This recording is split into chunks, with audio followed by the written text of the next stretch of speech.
ફેબ્રુઆરીમાં મોસમનો બેવડો માર અને હવામાન અંગે અંબાલાલ પટેલ દ્વારા આગાહી કરવામાં આવી છે। હજુ એક પછી એક ડિસ્ટર્બન્સની શક્યતા વ્યક્ત કરવામાં આવી છે। ફેબ્રુઆરીના અંતમાં હવામાનમાં પલટો આવશે, આંધી વંટોળનું પ્રમાણ પણ વધશે તેવી આગાહી કરવામાં આવી છે। 15 ફેબ્રુઆરીથી ગરમી વધશે તો 17 થી 19 ફેબ્રુઆરીએ પવનનું જોર વધશે તે પ્રકારની આગાહી કરવામાં આવી છે।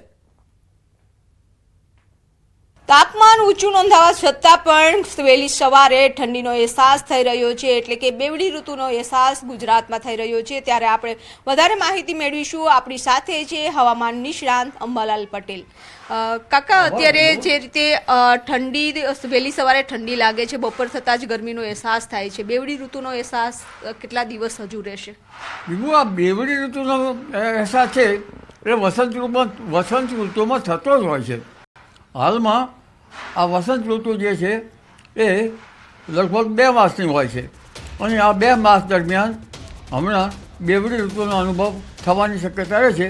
પરંતુ ઉલ્લેખનીય છે કે બેવડી ઋતુ સાથે સાથે રોગીશ ઋતુ પણ થવાની શક્યતા રહે છે। એટલે જનજને પોતાના સ્વાસ્થ્યની કાળજી રાખવી ઇષ્ટ રહે। કાકા, આ ફેબ્રુઆરીનો અંત છે એ કેવો રહેશે? કેટલી ઠંડી પડશે કે ગરમી શરૂ થઈ જશે?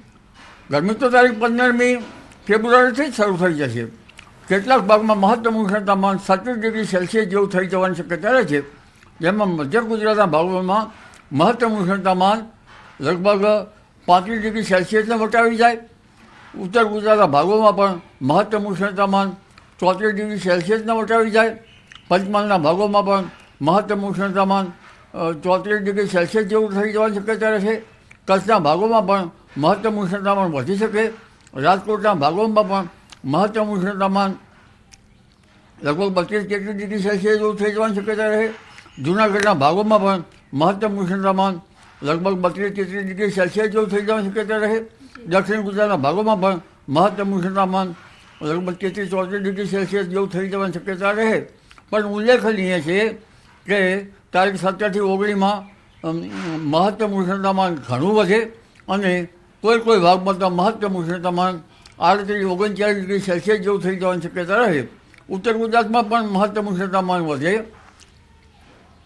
પંચમહાલમાં વધે, કચ્છના ભાગોમાં પણ મહત્તમ ઉષ્ણતામાન વધે।